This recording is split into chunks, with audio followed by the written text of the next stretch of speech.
안녕하세요. OMF에서 동원사역을 하고 있는 손창남 선교사입니다. 오늘부터는 여러분들과 리더십에 관한 주제를 가지고 또 함께 좀 생각을 해보도록 그렇게 하겠습니다. 제가 오늘부터 여러분들과 영상에서 만나는 이 프로그램의 제목을 프로젝트 티모티라고 이렇게 부르기를 원합니다.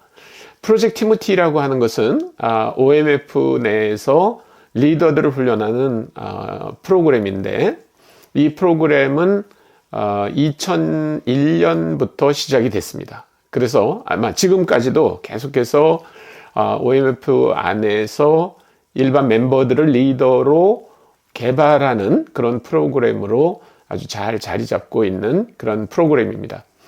저는 이 프로그램을 2007년, 2008년 두 해에 걸쳐서 훈련을 받았고요. 그 이후로 몇 년 동안 또 국제 퍼실리테이터로 여러 나라에 있는 OMF 멤버들을 찾아가서 이 훈련을 감당했습니다. 그리고 한국에서도 한 3년 정도 이 프로그램을 개설해서 선교단체 리더들을 훈련한 그런 경험이 있습니다.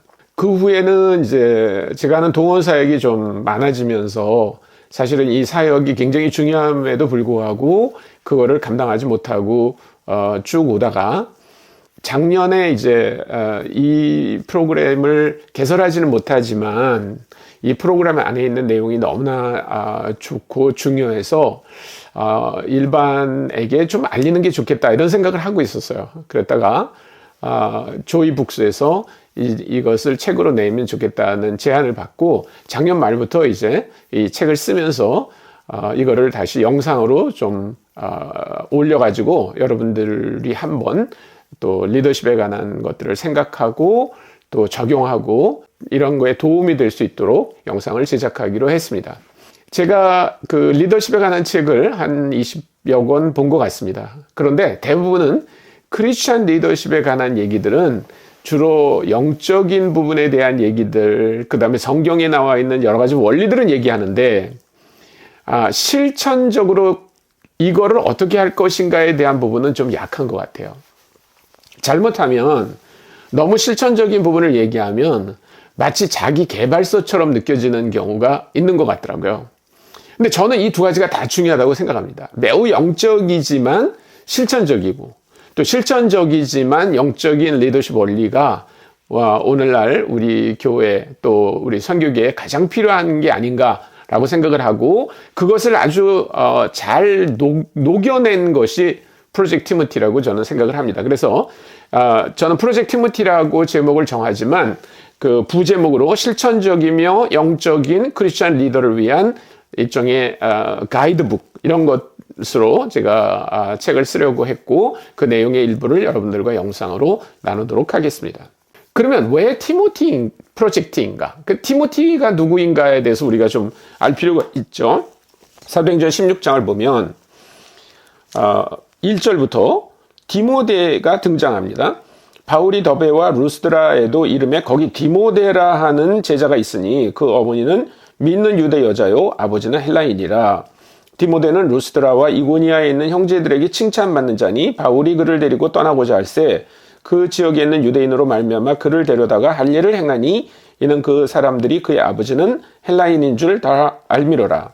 여러 성으로 다녀갈 때 예루살렘에 있는 사도와 장로들이 작정한 규례를 그들에게 주어 지키게 하니 이에 여러 교회가 믿음이 더 굳건해지고 수가 날마다 늘어가니라. 네.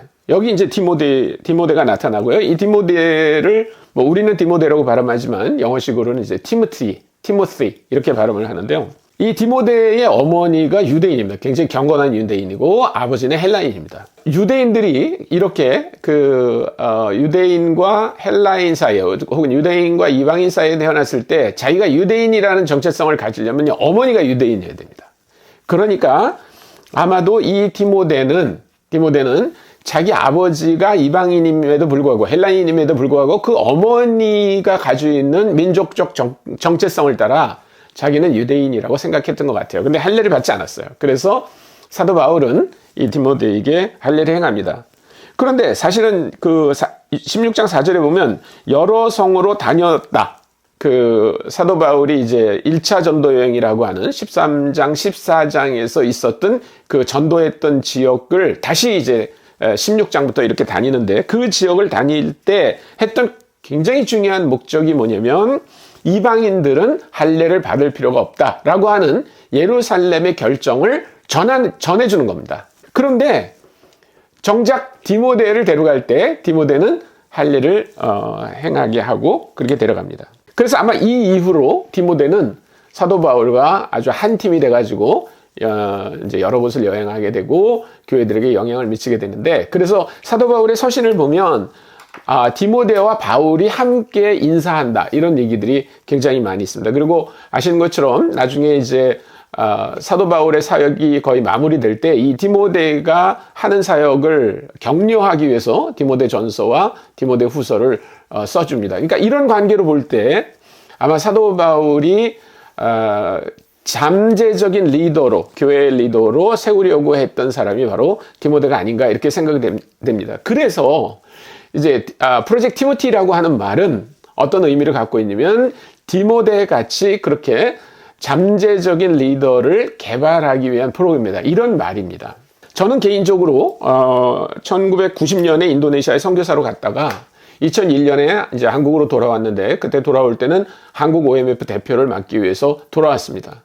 그런데 제가 인도네시아에서 하던 학생 사역하고 그 다음에 한국 OMF의 대표 사역은 너무나 차이가 많이 났어요. 네, 마치 그거는 그 개구리가 우물 안에 있었던 것 같은 그런 느낌이었습니다. 저는 학생들을 사랑했고 캠퍼스 사역을 좋아했고 또 거기에 부흥이 일어났고, 그래서 그냥 학생들과 함께 지냈고 또 그 사역을 함께하는 현지인 팀들이 생겼기 때문에 거의 저는 팀 리더의 역할을 했다, 그렇게 해도 과언이 아닙니다.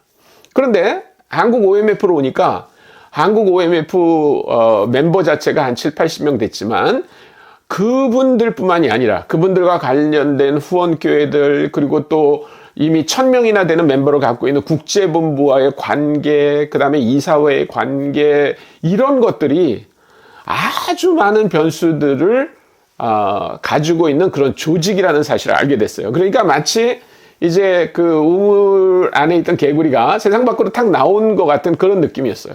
물론 저는 경영학을 공부한 사람입니다. 그러나 제가 배웠던 그런 경영학 원리나 이런 거 하고 또 제가 섬기고 있던 OMF라고 하는 그 비영리 단체, 그런 또 종교 단체, 이런 거하고는 신앙 공동체, 이것과는 너무나 다른 면을 많이 느끼게 됐고, 저는 사실은 많이 좌절도 하고 어려움을 많이 겪었습니다.